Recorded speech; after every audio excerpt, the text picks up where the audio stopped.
This conference will now be recorded.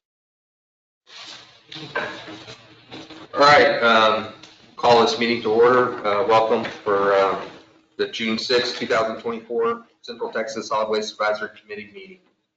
Go ahead and open this up for, if we have any public comments. No?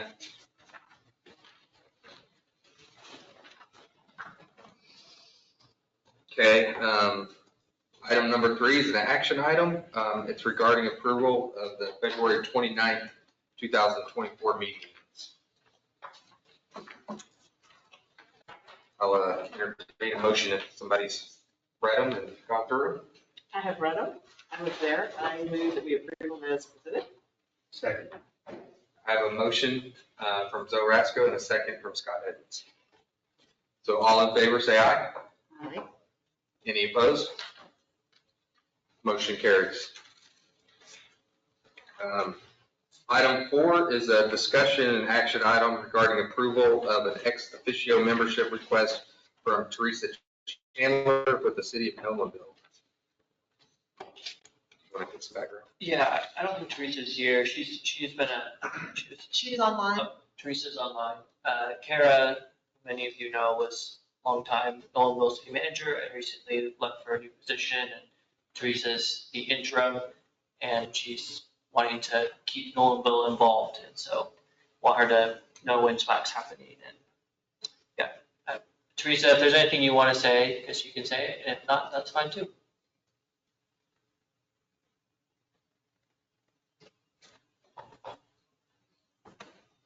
Well, I will say I appreciate what Nolanville has contributed to this group for years through Kara, and I also get to interact with Nolanville a good bit, and they are doing some really great things there. So I would be happy to add Teresa to our group.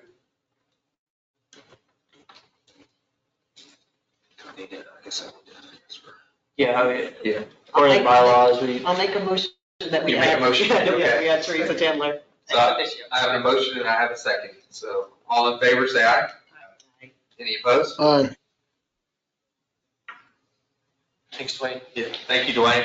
Welcome aboard, Teresa, if you can hear us. It was Scott. Oh, yeah. I'm sorry.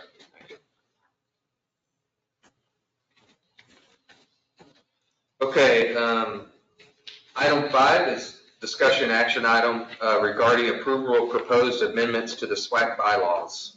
That's pages 14 through 13 in the packet. Yeah, so at last August meeting, staff mentioned that there are some things in the bylaws that need to be updated, and the SWAC decided to create a small working group to do a full review since it's been a few years, and they met in April and had some recommendations, just a mix of recommendations from the committee with staff advisement. I think the biggest ones are some updates to the membership, the membership makeup, to increase the number of citizens, solid waste industry, and private business representatives to 2 each, should be 2 each. To add a representative from Fort Brazos, a voting representative, and then a slot for a representative from another group that would be filled as determined by the SWAC. We don't really have any guidelines. I think it just says another group at the SWAC's discretion. So that would be, that would take another motion and vote to do that. Other changes, there's an increase to the quorum requirement. Right now it's 33%. That's actually not in line with what it's supposed to be. It's supposed to be 15% plus 1. Because we cover more than 3 counties, members can be online as long as their camera is on and satisfy the Open Meetings Act requirements for quorum. So going forward, if we are a little short, that is a way that we can still have quorum and do business. There's a section, and there's a copy in the packet, there's a copy of the track changes version and also a clean copy with all the changes incorporated. Section Article 6, Section 7, this is on page 20. There's a conflict of interest part that was added. This is something we saw in the CapCog SWAC bylaws, and it's when we vote on applications, funding applications, there's a member who has submitted an application, they will not be able to vote on their own application. They can participate in discussion, but just not vote on that. That summarizes what we discussed, right, Justin? Yes. And then the last big thing is at the very end, and this is on page 22, the very top, right before adoption and revision, there's a new section about required review. Because our makeup is based somewhat on population, and the region continues to grow quickly, there'll be a review at least every 5 years to look at latest census data or data from the Texas State Demographer's Office, and look at whether any city has reached 10,000, which is kind of the limit we have set. And if so, then they will get a voting membership position. And that 10,000 is in the state, is that right? Not something. I been there long think enough. it's something the SITCOG bylaws, that's what they have. And, I just remember it wasn't this group that. yes. And on that note, I was reminded today by my boss that the SWAC can take action to approve these, but then they must also go to the executive committee for approval before they'll be official. So, sorry, I do have Slack with all this stuff on here. I just didn't go through it. I didn't know who the clicker was. Yeah. The action should say, consider approval of proposed amendments to the SWAC bylaws. If there are any questions beforehand, happy to answer those.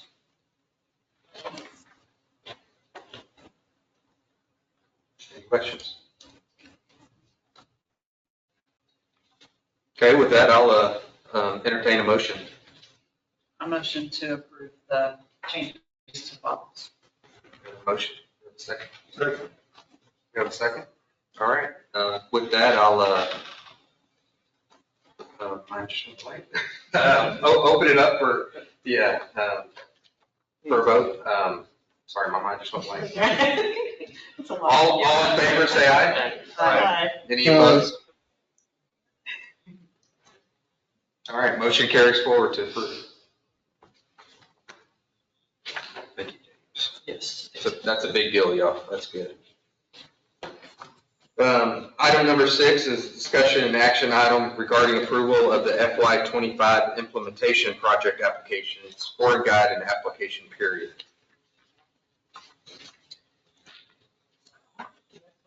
There it is.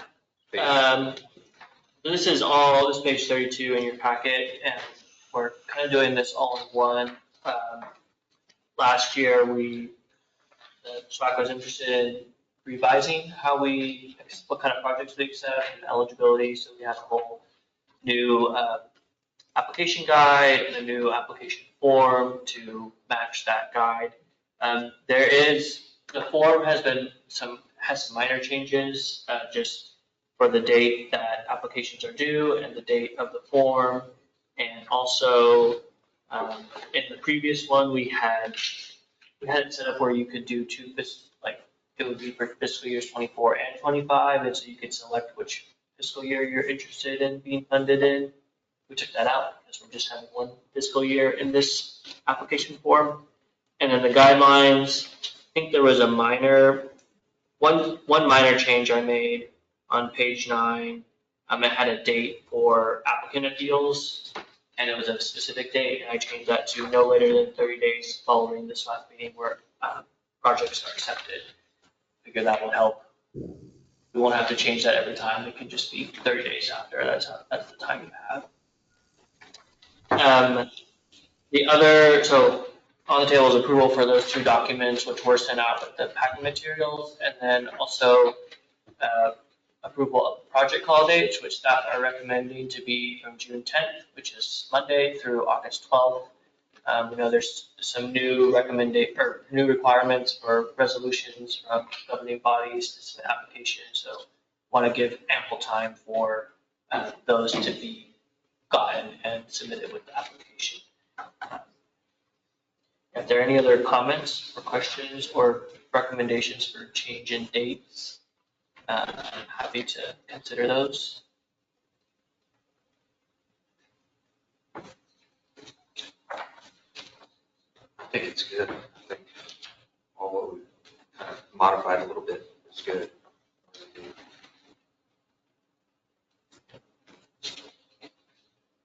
Anybody else have discussion on it? Is, so are we going through Yes. all of that? You want to talk now? about, yes. Okay, because I don't know that. Yeah, okay. So I do have something I wanted to just mention on the process of selecting applicants is on the scoring guide.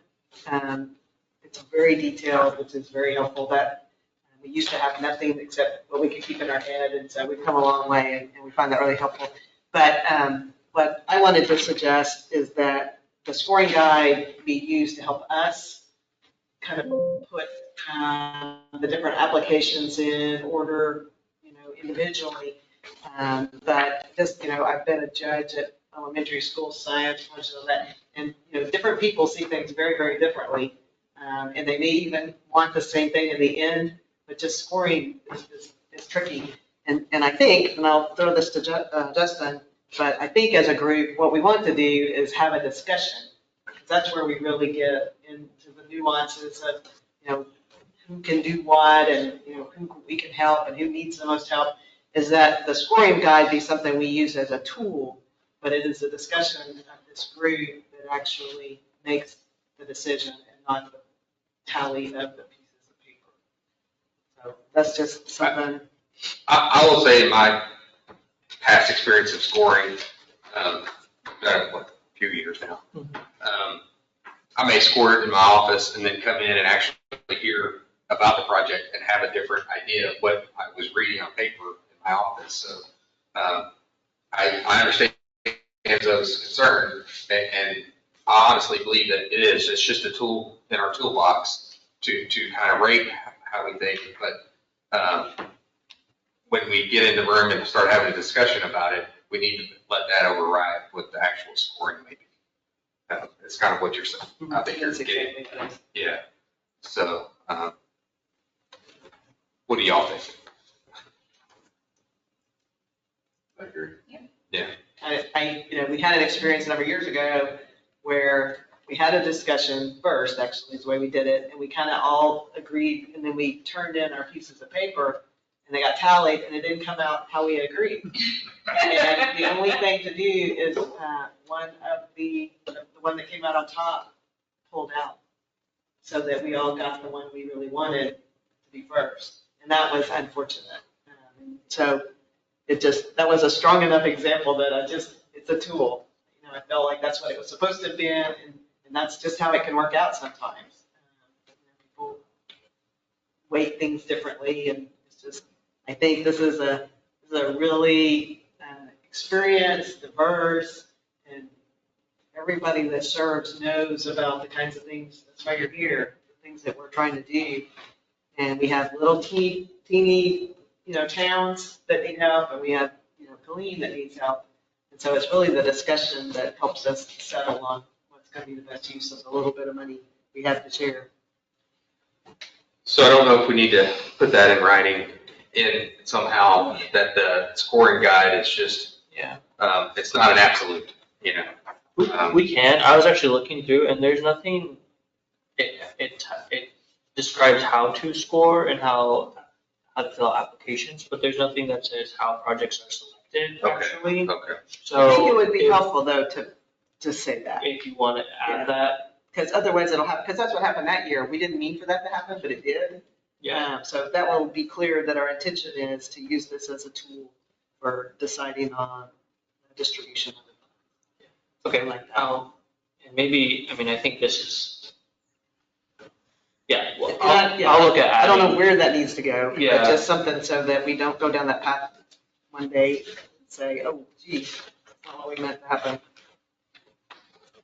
Yeah, it would probably be good to spell out how what the process looks like after applications are submitted and scored, and they'll be, when they'll be reviewed by the SWAC and how that selection works. And I can mention it there, that the scoring is not the end all be all, just after. Yeah, it doesn't actually say that we're using the scoring Yeah. for anything. It Yeah, just, but so I think it would be good to say how we intend to use it. Great. We can make that amendment. And do we have, can we just let you do that? If you're good with me doing Yeah, that. because that's a very specific request that I'm sure you will wordsmith very nicely. Yes, and it would be adding a section describing how projects are selected following the application process, and then a sentence or two saying the scores are a component of the discussion, not the only way for I like that. selection. Yeah. Do we need a motion with that language to? Can we I just, think it can just be like approve Yes. the grant application, the scoring, the application guidelines as amended, Okay. and the call dates, if everyone's good with those So call moved. dates. there you go. So moved. Scott made the motion. Do I have a second? I'll second that. All right, have a motion and a second. All in favor, say aye. Aye. Any? Keep waiting for the vote. Any opposed? Motion carries forward.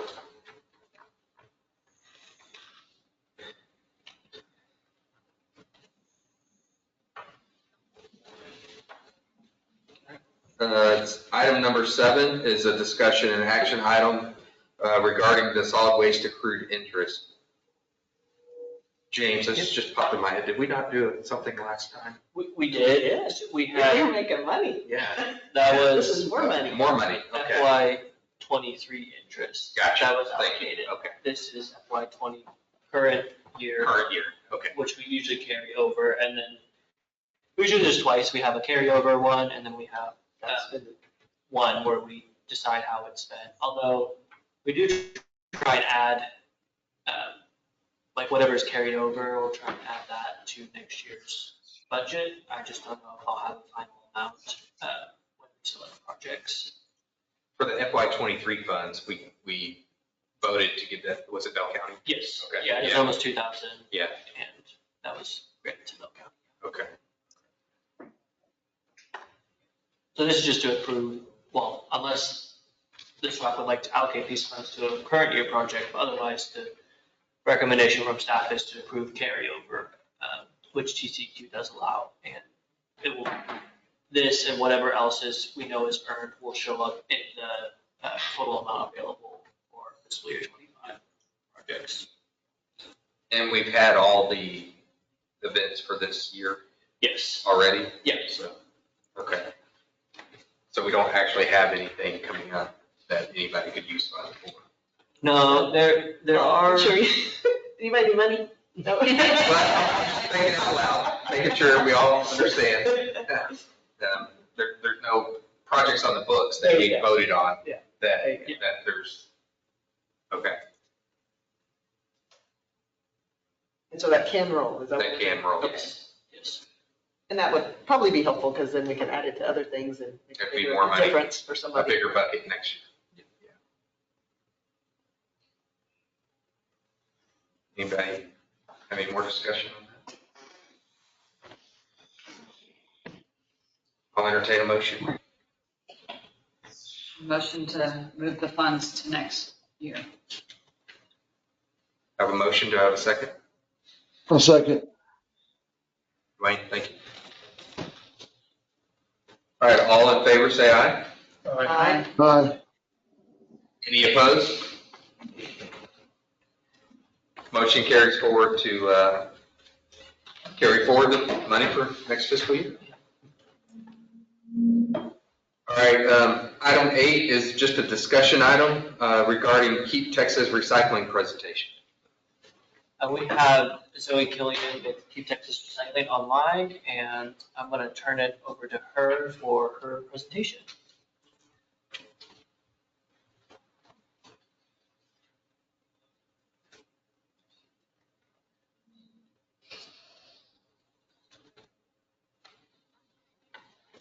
Zoe, can you hear us?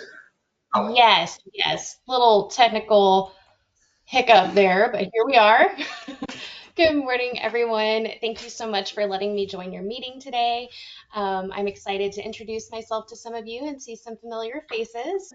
So Scott, your ears are going to be burning when I bring up San Saba and the great work that y'all are doing over there later in my presentation.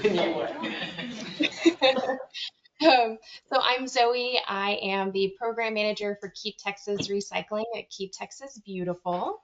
I'm going to be telling you guys a little bit about the program, how it may be able to support recycling in your community, and some of the resources that we offer.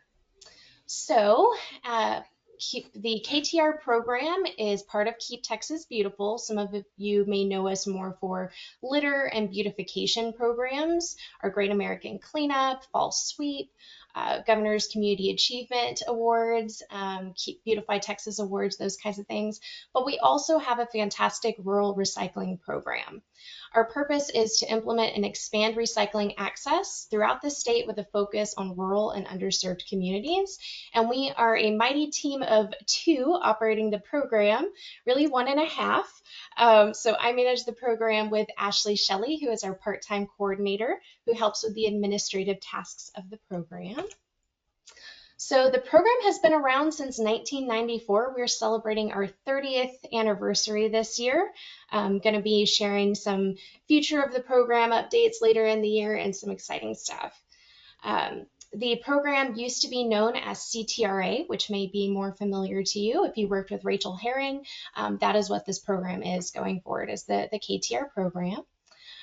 Since the program's inception, it has recycled an astounding over 320 million pounds of material, provided access to over 745,000 Texans, and generated almost $12 million in revenue for the communities participating in the program. Before I talk about how we can help you recycle, it's important that we refresh our knowledge of why recycling is important, and not only in general, but to Texans specifically. It saves natural resources instead of having to mine for new material or cut down new trees to create new products. We can recycle already in use products to create new products. It also reduces pollution of our air, water, and Texas landscape. The extraction process of trees and minerals is very taxing on our environment when you consider the emissions from transportation, destruction of habitat, and we can see those effects here in Texas. We all see the bottles and cans that are along our beautiful Texas roadways that are getting in the way of our lovely wildflowers every spring and fall. So it helps mitigate that pollution. It also lessens the burden on landfills. Tipping fees are increasing. We know that it's expensive to build new landfills, so this helps lessen the burden and mitigate some of that waste that's going there. It's also good for our economy. In 2019, the recycling industry contributed over $4.8 billion and supported nearly 23,000 jobs in Texas, which is on par with the furniture manufacturing and petroleum refining industry. So it's not that we know that it's important as a part of sustainable material management. There are a lot of barriers, and there are a lot of unique barriers specific to rural communities across Texas, mostly geographically speaking. Proximity to markets, such as mills or materials recovery facilities. You're pretty far out once you get about 60 miles outside of one of those major metropolitan areas like Houston, San Antonio, Austin. So you're looking at high transportation costs. Limited funds from low tax revenues and small populations can also be a barrier, and lack of or aging infrastructure and equipment can be a challenge. We see that there are some 30-plus-year-old balers out there that may not be creating the most dense bales and need some work or replacement. And also quality control. So you have to have staff assigned to make sure that the recyclables are being separated by residents when they come in and that they're free of contamination so that the material can be sold. A lot of the time, we're also battling misinformation and public perception.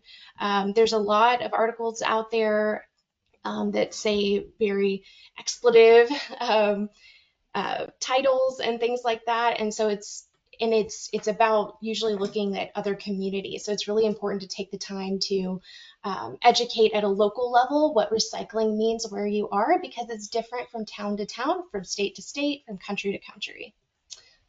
And recycling is in a constant state of change and has been a hot topic and in the news since 2018 in particular.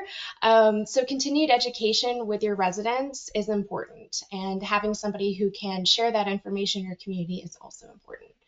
And every community is unique. Recycling does not look the same in each community that we work with. So that is where our KTR program can be of service. There is no fee to join or to chat with me, brainstorm some ideas. There's no annual fees. The way that the program operates is part of our funding comes from only 10% of the revenue that you generate from selling your material through us. So if we work together to get it started and it never goes through us, there's nothing coming to us. We are a nonprofit. We're here to help, and our goal is truly just to expand recycling access and help communities create a sustainable program. So some of the things that we do through the program is we have this incredible rural recycling network.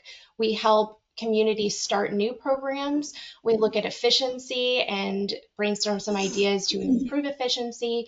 One of the big things we do is transportation and sale. We manage the logistics of pickups and also the sale of that material. We connect you with the markets. In this first picture, you see there is me earlier this year we're at the City of Uvalde's Recycling Center, which is a wonderful model, and we've brought the City of Floresville, who is going to be opening a brand new recycling center in November of this year, with us to see a wonderful model. So there's those great connections that you form through participating in the program, and you can see how people have done it before you, and you're not alone. So even when new challenges approach, I may not have the answer, but I've got 54 other friends across the state that might have run into that issue, and we can work through that together. We also work on strategic projects. We distribute grant funds through our partners. Right now we're working with Coca-Cola Southwest Beverages and HEB specifically to expand recycling. Those funds can go towards expansion, collecting at new locations, targeting some challenging materials. PET #1 plastic bottles has been the focus in the last year. We're doing some great research in the Panhandle in West Texas, which has the hardest time recycling plastic bottles. We're helping develop a milk run model to find a solution for plastics out there, because that's their biggest challenge. We also provide technical assistance through education, trainings. We look at capacity building. We do regional trainings each year. And if this is something that, trainings even for just staff. So if this is something that you need support in, we do offer that. So how we make rural recycling a reality. The way that our program operates, if you move material through us, is we focus on volume. One truckload is going straight to the mill, so you don't have to worry about transportation fees. So this gives communities the most revenue for their material. As you can see on the right, that is what a full truck looks like of material. So it's quite a commitment for storage, but we've got 55 communities doing it across the state, and there's great ways to manage that. We also do mixed truckloads. It's only really an option if it's going to a MRF, but each community is unique, and so we can work through that and see what the option is at. And I want to show you at the bottom right, that's as simple as a rural recycling drop-off program looks like. It can be, this is Burleson County. It is a lean-to 3-sided building with a drop slot, 1 baler, a forklift, a gate, and they're creating those bales. And so it's that simple for these drop-off programs. Our material is always separated by material, and that really is the most profitable and sustainable way, so that you are not spending money on the program. Although, as we know, the markets fluctuate and you're not going to be making a lot of revenue, but you can offset your operations costs and save landfill fees. We also stick to the basics. You don't have to accept everything that is recyclable. You can start small and just do cardboard. We have many communities that just focus on cardboard and see some great benefits for that. And once they get comfortable, maybe they'll take on plastic bottles or paper or whatever they feel they want offered to their community. And recycling is dynamic. So the market fluctuates, policies change. We help communities navigate those changes. We have transparent and floor pricing through our contracts. And so you're able, if you participate in this program, you're able to see the current value of all materials and make the decision when you're ready to move it. And there's no surprises around that. So our common partner profiles, who do we typically work with? Usually they're under 10,000 in population.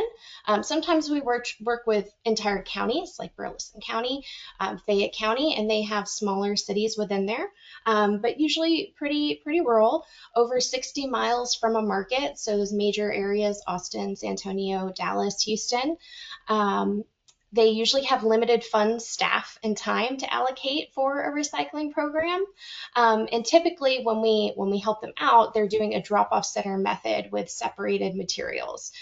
These communities usually have difficulty funding curbside pickup or recycling operations in general. So they're looking at this drop-off option to fill that role. And this is Burleson County's ribbon cutting from September of last year. And I'm excited to share that they actually moved so they opened in September of last year. They moved their first full load of cardboard 2 weeks ago. All right, so this is a map of the regions that we currently serve. It means that there is at least one KTR partner in those regions. We provide access to over 745 Texans, and that's growing. We work with all different kinds of entities: civic groups, private industry, military bases, government entities, and school districts. So really wide variety of programs. In the Central Texas COG region right now, we just have San Saba part of the KTR program, but that doesn't mean that KTB isn't represented very well in the region. I believe we have Copperas Cove, Killeen, Nolanville. I know San Saba is also a KTB affiliate, and I know that I'm missing some. So we know KTB has a presence there in your region, but we would love to see some more recycling and KTR partners in the future. So there we have San Saba, the lone KTR partner there. And on that, I'm going to do some bragging for you, Scott and Juan. So San Saba has been a part of CTRA and now KTR since 1999. They've recycled over 5 million pounds of material, and they've saved over 90,000 in landfill fees and generated over 195,000 in revenue for their program. So you can see this is me last year giving Juan a award. We do annual awards for the amount for and share how much you moved that year, your estimated savings and those things. This is a picture of their cardboard bales stacked up, and then a picture of their operating facility. I'm also very proud of them and excited to share. I'm sure that Scott's already shared this, but they collected over 50,000 bottles in 6 weeks for their annual bottle challenge. Coca-Cola was really excited to sponsor this project, and so was KTB. We sponsored a pizza party for all the students who did such a great job. This was a wonderful collaboration between Keep San Saba Beautiful and the city as well to make this happen. And later this year, we're hoping September, maybe November, we'll be hosting a webinar with Sarah from Keep San Saba Beautiful, a best practices guide. If you want to do a bottle challenge, we'll provide that. We'll send out an email with how to do your own bottle challenge. This is one of the things that we spend grant funds on. So if you have an idea for a project, we've got lots of grants that can go towards recycling outreach programs or beautification like this. They also received a micro grant from Coca-Cola to decrease contamination of their recyclables and increase PET bottle recovery. So those funds were used to purchase flyers and cart stickers, and we were really excited. Juan reported that it improved their processing time for those curbside recyclables by a couple days. So that was exciting to track the progress of. These are some flyers that we created for San Saba through the grant to help them share recycling education. So just like the partnership between San Saba and Coca-Cola and KTB, we also work with HEB to do some similar projects. Our target communities for these grants are in COG regions with low funding. If you're not able to get as much as you need from a solid waste grant, we come in and help fund the other half or some other projects that you're interested in. Those projects have ranged from infrastructure building to equipment purchases, education, outreach, sponsorship of events. We're really open to ideas. And so if there's anything that you need some support in, just let us know where you need help. So Burleson County got they got $38,000 last year. And then they got another $30,000 this year towards improvements for that implementation of that cardboard recycling program and other purchases needed for that. So how can Keep Texas Beautiful help you? So we have education and outreach that you can share with your community. We've got some best practices and resources. Really, if you have any questions about your current program or how to start one, you can reach out to me and I'd be happy to help you. We also host regional trainings, and I wish I had dates for the next one, but I don't have that. I know we'll be in Amarillo next. You can also become a KTR member. So reach out to me, get that technical assistance, material marketing, and transportation logistics. We can work on a strategic project. We also have lots of grant opportunities that you can apply for. And yeah, if you've got any questions, please feel free to reach out to me. Thanks, Zoe. Any questions right now from anybody? Go San Saba. Yeah. That's awesome. Yeah. All right. Well, I will just stick around till the end of the meeting. So if you think of anything, my information's up there. I'm sure it'll be sent out in a packet. But yeah, let me know if you want to chat. Thanks, y'all. Thank you, Zoe. Do you mind sharing the PowerPoint presentation with our group? Oh, yeah. Absolutely. So Yes, sir. I can do that. I'll send it out after because you sent it over this morning. Great. Perfect, thank you. Thank you, Jane. All right, item 9 is another discussion item regarding future presentations and discussion topics. I know that we've had some people reach out. Yeah, this is Dwayne was the one who wanted, a couple meetings ago, we were talking about it, and last time we had something on here, and I think it'll just be a continual one, and if there's not much discussion, that's fine, but I thought that presentation was a good example, and we could do, Yes. want to do more like that, maybe not necessarily every meeting, but some meetings, so if there's a couple ideas there, this is more just if there are any other thoughts that, or ideas that people have, or last time Tyler reached out and wanted to talk about batteries, and we had to act on that, so that's really what this is for, is staff to have ideas, the group to give staff ideas for who else to reach out to, or what topics to look into for possible future items. And I think that could be something that as y'all come across something that's interesting, because the beautiful program is just let James know. Yeah. And I think James should be a fine filter for us. I would really be interested in hearing from Reliable Tire, if they could give us a presentation. You know, tire is one of our biggest issues in this area. Anywhere. Anywhere, but yeah. If we could reach out to them and get that set up, I think that would be great. Yeah, I've had some email conversations with them, and we're real busy, but I'll follow up, and Okay. maybe not for the August meeting, Yeah. I know that's a bigger one, but in November. Okay. November 1, might try to target that for them.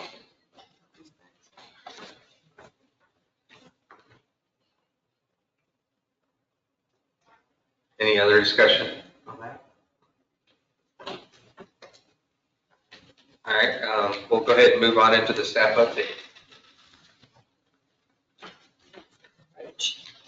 We moved staff update to the end, so. Yeah. It's just a Doesn't make it- reorganization. Doesn't make it any less important. Yeah. The main thing I wanted to share is update on the FY24 implementation projects. All of these were approved in February. I think I shared that last time. And we added that funding to Bell County, and I think the amendment to the ILA got lost in the mix somewhere, so I'm working on finding that, and then we'll be able to reimburse them. They did have their scrap tire event March 8, 9.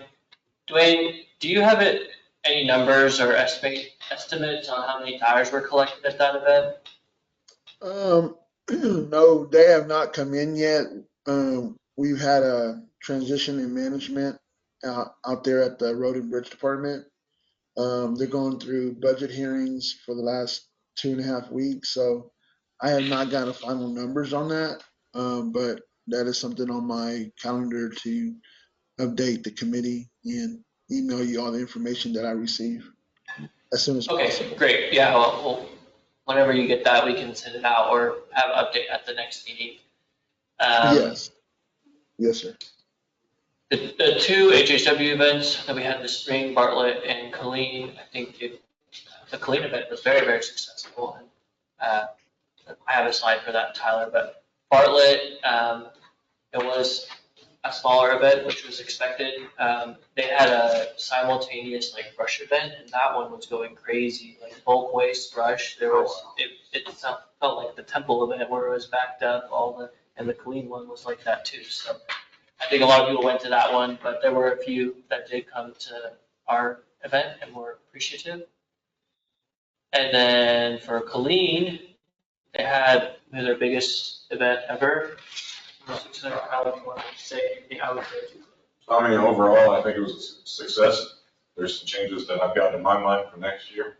Hopefully, traffic flow improvements. For a while, we were backed up all the way to 190. Wow. And, that 595 still seems a little low, but that's what it is. But no, all was good. Weather held out for us. Good turnout. Lots of material. Yeah, a lot of stuff, and more new attendees this year. I think last time it was about 50-50, and it's closer to 60-40 this time. And I think more people too from like Colleen has a smaller share than previous years, more regional reach this time. Yeah, I would say good event, and definitely those numbers could be low. That's just the surveys that we take. Sometimes they're not. There are two other events, or the two other projects are Rockdale and Nolanville. I'm still working with both of them on implementing. I think Nolanville had some, the estimates and the actual purchase amounts were a little different, so I'm working through all of that, trying to make sure they're getting the amount that was approved by SWAC and it's being used for stuff that TCEQ will be okay with. And then They were doing education. yeah, equipment purchase, which I think that, Teresa, I don't know if you're still on. Do you want to say anything to that? I think the Smart Museum is open now, right? Well, we can try and get an update. I think their Smart Museum is open and they got some, but the total amount was less than what was approved. So they're looking at maybe purchasing some other items that are eligible, like similar type things, just to fill out the 7,000 that was given to them. And what was Rockdale? Rockdale was a litter abatement, purchasing some barrels, and that was delayed due to communication error. I thought I had emailed and I was sending it to the wrong email, so I followed up a couple weeks ago, and we'll keep working with them. But that one can last through next year, and we'll collect data through the end of 2025, through the end of fiscal year 25. There are still 3 vacancies on the MISRAC.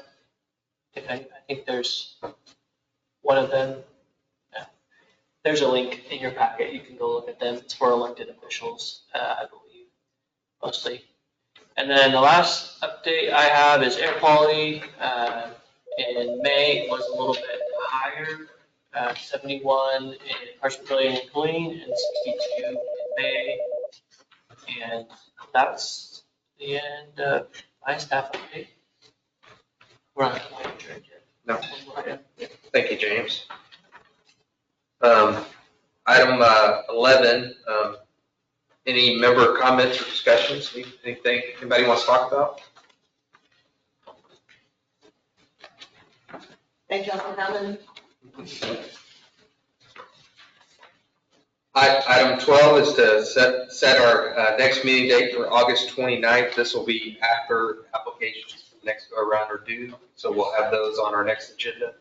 Yeah, between now and then, I mean, I'll be sending out a notice end of this week or on Monday with the application periods open and the application, all that information. And then after the application period closes on the 12th, between then and the 29th, I'll send out the score sheets for all the ones that we receive to the SWAC.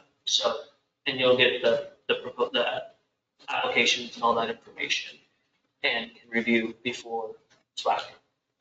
And then the only other follow-up item that will affect some folks is once we get the bylaws approved by the executive committee, I'll be reaching out to for process and get you or Timmy, I know she emailed me, she's gonna be here on as voting members. Yes, we're excited about that. She did mention that to me when I came down. She's like, remember the voting? I'm like, okay. Yeah, But yes, thank you. yeah, And we'll actually have more slots to fill if it all. yes, yeah, there's a few vacancies, I'm working on filling those. I know Gates, city manager, left recently, so that position's vacant. And if anyone has ideas for citizens or industry or private business, we'll have a few more slots there to fill. That'd be helpful for me. That's it. I reached out and never got a reply back. From Niagara? Niagara, Yeah. yeah. But it may have got lost. It may be an email thing. I need to follow up. I haven't followed up. So. And we've got two with big business, Yeah, because the other was in Meta, they have an outreach person. and I have that person's name Okay. in my I mean, I emails. can do that one, Okay, do okay. that one. Okay. Yeah. Busy. And just see that, not that it would necessarily be her, but, just make an offer. Yeah, Because I'm telling what they could bring to the table. absolutely. They have lots of resources. All right, well, no one else has anything else. We'll, it's 10:50. 10:50, this meeting's adjourned. Get out here 10 minutes early. Thanks, everybody.